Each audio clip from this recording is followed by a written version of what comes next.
Shalom, selamat pagi saudari-saudara yang dikasihi Tuhan. Apa kabarnya hari ini? Doa dan harapan saya saudari-saudara semua selalu sehat dan selalu bisa menikmati kasih dan penyertaan Tuhan yang sempurna setiap harinya. Kita berjumpa kembali dalam sharing renungan firman Tuhan pagi hari ini. Dan sebelum kita mulai merenungkan firman Tuhan, marilah kita berdoa.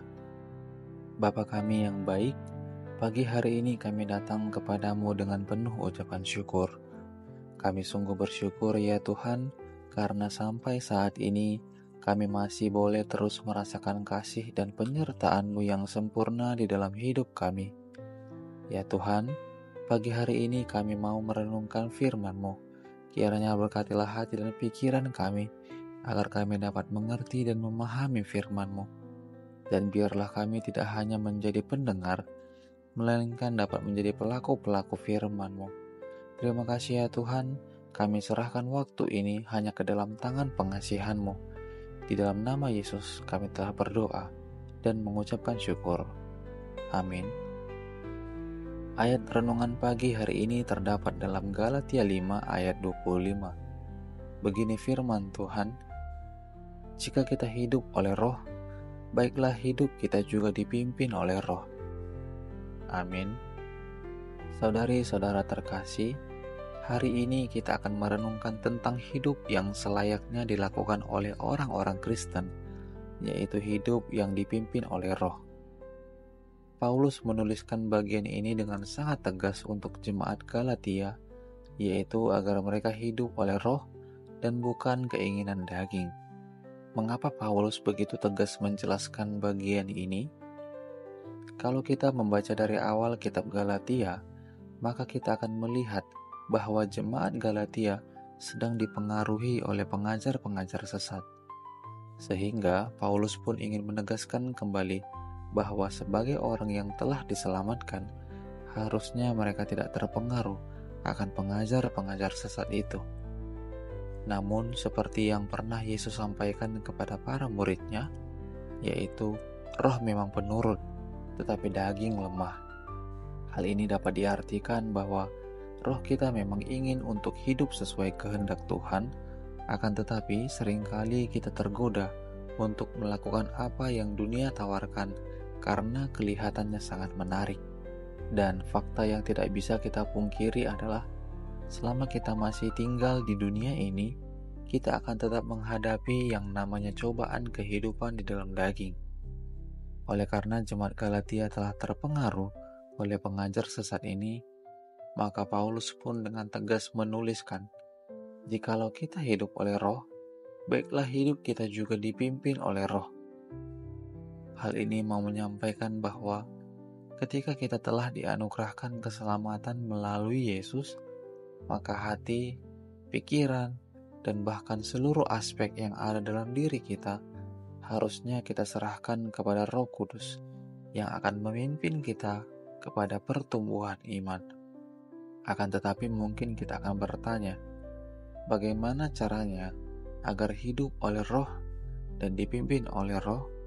Galatia 5 ayat 24 dan ayat 26 mengatakan, barang siapa menjadi milik Kristus Yesus, ia telah menyalibkan daging dengan segala hawa nafsu dan keinginannya. Dan janganlah kita gila hormat, janganlah kita saling menantang dan saling mendengki. Dari bagian ini, kita mendapat jawaban yang jelas, yaitu ketika kita sudah mengakui Yesus Kristus sebagai juru selamat kita, maka hidup kita pun harus menyalibkan segala hawa nafsu daging dan keinginannya. Lalu, kita pun tidak menjadi gila hormat, tidak menantang, dan tidak saling mendengki. Hidup dipimpin oleh roh memang adalah kerinduan kita semua anak-anak Tuhan. Namun, seringkali kita gagal untuk melakukannya. Karena kita yang belum seutuhnya melakukan apa yang telah Tuhan perintahkan. Dan mungkin kita malah berpikir bahwa jika dipimpin oleh Roh Kudus, maka hidup kita akan selalu mujur, aman dari halangan rintangan. Ingatlah bahwa Tuhan tidak pernah menjanjikan Ketika kita percaya dan dibimbing oleh Roh Kudus, kita akan merasakan hidup tanpa ada halangan ataupun rintangan. Tetapi sebaliknya, kita akan semakin banyak digoncangkan agar iman kita semakin bertumbuh di dalam Tuhan. Hidup dipimpin oleh Roh adalah sebuah keadaan di mana kita benar-benar telah menyerahkan diri kita sepenuhnya diambil kendali oleh Roh Kudus. Bagian ini ditandai dengan cara hidup kita dan buah yang kita hasilkan. Ciri hidup orang yang dipimpin oleh Roh yaitu kerinduannya untuk selalu dekat dengan Tuhan, merenungkan firman-Nya, serta meninggalkan kehidupan lama yang tidak berkenan di hadapan Tuhan. Kemudian, ketika cara hidup kita sudah mencerminkan kehidupan yang dipimpin oleh Roh, maka selanjutnya kita pun akan dapat berbuah, yaitu kita akan menghasilkan buah Roh.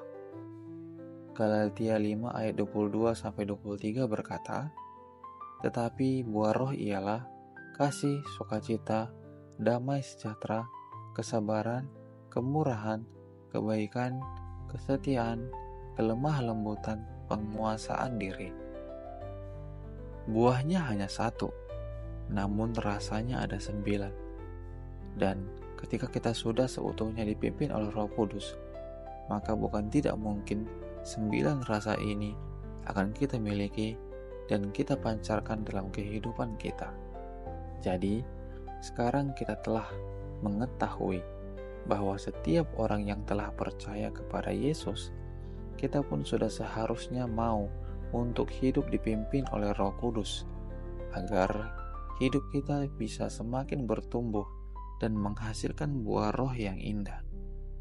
Ingatlah bahwa hidup dipimpin oleh Roh Kudus juga tidak instan, tapi membutuhkan proses yang harus kita jalani, yaitu mau merenungkan dan memelihara firman Tuhan, dan mau menyelipkan hawa nafsu daging setiap harinya. Dan ketika kita bersedia untuk selalu menaati bagian-bagian ini, maka kita pun akan diberikan kepekaan untuk membedakan antara hasrat pribadi dengan kehendak Tuhan. Ketika hidup kita dipimpin oleh Roh, maka firman-Nya akan memenuhi hati dan pikiran kita. Semua tindakan kita bukan lagi dikendalikan oleh hawa nafsu, tetapi didorong oleh kasih Kristus semata. Oleh karena itu, marilah mulai hari ini kita mau untuk menyangkali diri kita, menyalipkan semua keinginan daging, dan mintalah Roh Kudus untuk memenuhi hati dan pikiran kita, sehingga kita dapat merasakan tuntunannya yang ajaib dalam hidup kita. Marilah mau untuk hidup dipimpin oleh Roh Kudus setiap hari. Amin. Mari kita berdoa. Ya Tuhan Yesus Kristus, kami sungguh bersyukur karena Engkau telah menganugerahkan keselamatan kepada kami. Tolonglah kami ya Tuhan, untuk selalu dapat mendorong diri kami untuk menyangkali diri dan menyalipkan semua hawa nafsu daging kami, sehingga kami pun bisa berserah penuh kepada pimpinan-Mu. Berilah kami kepekaan atas pimpinan-Mu ya Tuhan dalam hidup kami. Terima kasih ya Tuhan, kami juga mau menyerahkan segala aktivitas dan pekerjaan kami hari ini ke dalam tangan pengasihan-Mu. Sertai dan berkatilah kami agar dapat mengerjakannya dengan baik dan selalu dapat menyenangkan hati-Mu. Hanya di dalam nama Yesus kami telah berdoa dan mengucapkan syukur. Amin.